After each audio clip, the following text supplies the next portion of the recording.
Muy buenas noches, nosotros somos el grupo número 7. Eh, Vamos a abarcar el tema acerca del cubismo. Nuestros integrantes, la señorita Mónica Guayasamín, Sergio Hernández y Leila Reyes. A continuación, mi compañera va a iniciar. El cubismo se va a caracterizar por presentar aspectos bidimensionales de la pintura que van a romper con las tradicionales técnicas de la perspectiva claro-oscura. Rompe con la idea de imitar a la naturaleza, en cambio presenta una realidad que descompone y fragmenta objetos.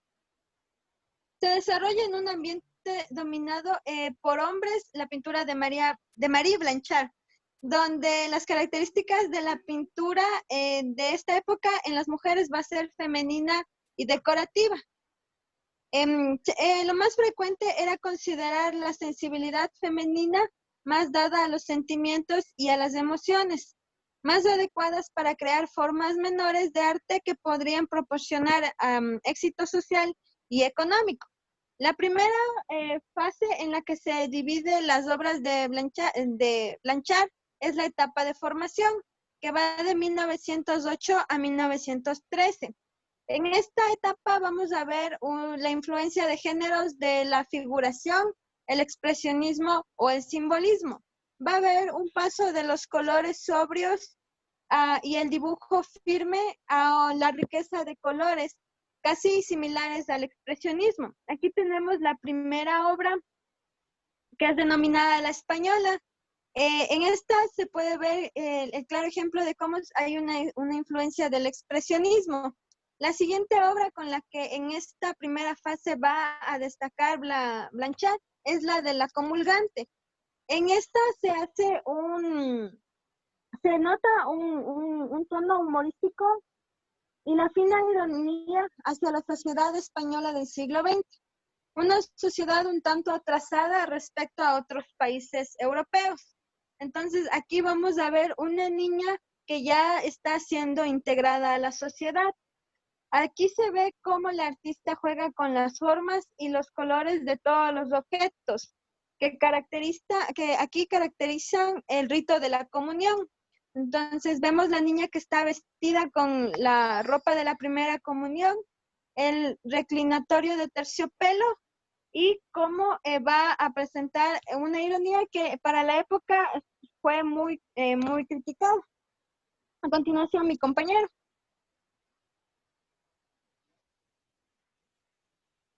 Bueno, yo les voy a hablar acerca de las etapas del cubismo. Las etapas del cubismo se desarrollan entre los años 1913 y los años 1919. Como ya les había mencionado mi compañera, esta es una de las etapas, ¿no? Que se vienen dando en toda esta corriente como tal. Se inicia con una gran personalidad en el cubismo, donde se desarrolla obras desconocidas, ¿no?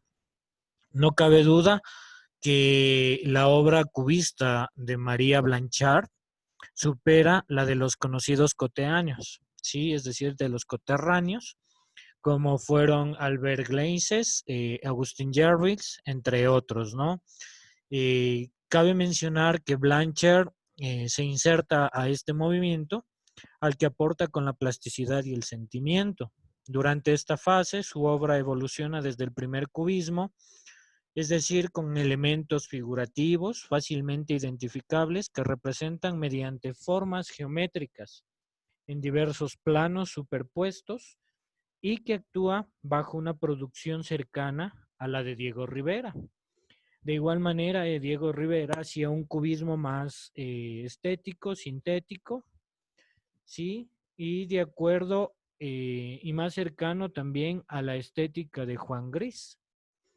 Es decir, que los lazos de amistad a ellos no los unen, sino más bien son postulados. ¿Por qué? Por la estética que presentan en sus obras. Cabe recalcar que también quedan patentes obras como la que vemos aquí, la Dama del Abanico, desarrollada entre 1913 y 1915. Este es un óleo sobre tela, lo encontramos en el Museo Nacional de Centro de Arte Reina Sofía, y a su vez, pues ustedes pueden observar, ¿no? El artista plasma mediante las figuras geométricas, va armando esta obra de arte representada como la dama del abanico.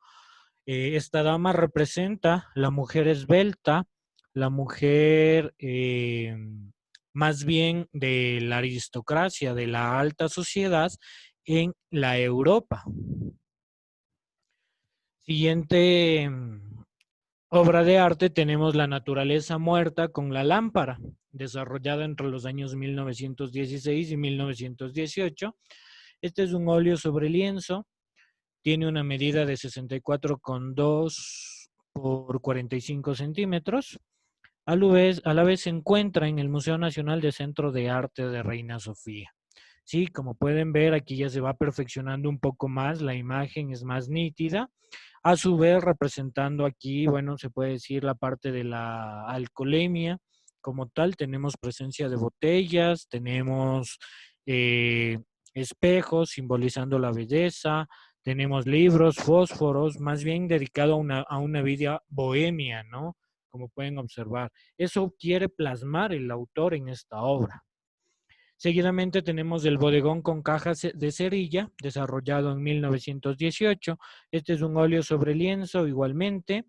Tiene una medida de 97 por 110 centímetros. Se encuentra en Barcelona y a su vez en el Museo de Centro de Arte Reina Sofía. De igual manera, plasmando ya más sofisticadamente y más claramente estas obras de arte que representa el cubismo como tal. A continuación, va a continuar mi compañera. Bueno, yo les voy a hablar un poco sobre el retorno a la figuración que va entre los años 1918 y 1932. Desde 1919 más o menos en París sucedían propuestas dadaístas y surrealistas. Es aquí que Marie Blanchard y otros artistas cubistas deciden alejarse un poco del cubismo y regresar a la figuración. Sin embargo, esta decisión no era más que una decisión personal de Marie Blanchard para su evolución estética de sus pinturas, lo que abarcaba un modo de expresión propio. En la exposición retrospectiva del Museo Reina Sofía se expondría alrededor de 26 pinturas y 5 dibujos de esta época. Bajo el epígrafe del retorno a la figuración, Marie alcanza su plenitud artística en esta época. En este tiempo, el artista crea abundantes pinturas como El borracho. La siguiente diapositiva, por favor.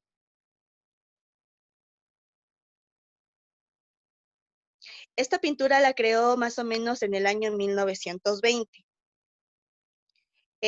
También tenemos Las dos hermanas, que fue creada en 1921.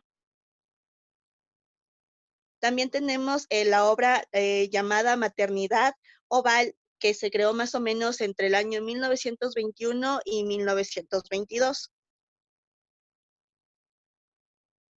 También tenemos la obra denominada como El niño del helado, que fue creada en el año 1924. También tenemos la pintura denominada El Bodegón Oval en 1925. Y tenemos la Convaleciente, que fue creada más o menos en el año 1925 y 1926. Bueno, cuando Mary decide regresar a la figuración, la atención a la realidad es una excusa para desarrollar un personal lenguaje pictórico. Blanchard se adentra en esta nueva etapa con un modo de expresión propio, sirviéndose de la figura humana como la legataria de sus propias vivencias interiores, lo que confiere a sus propias obras como una personalidad característica. Es por eso que todas las obras que les había mencionado tienen en sí un acontecimiento personal de Blanchard. Y tras la muerte de uno de sus colegas, sus pinturas empiezan a ser un poco con una incografía más sensible, más melancólica y más poética. Es por ello que cada una de estas pinturas que les había mencionado tienen un trasfondo muy oscuro, muy triste, muy melancólico, como les había mencionado, porque justamente esta etapa de Marie Blanchard fue una etapa muy triste para ella, muy dura, donde ella trató de expresar en todas estas pinturas que les mencioné, quería expresarse cómo ella se sentía a través de sus pinturas. Bueno, eso es todo lo que les tenemos por decir. Esta fue la exposición del cubismo.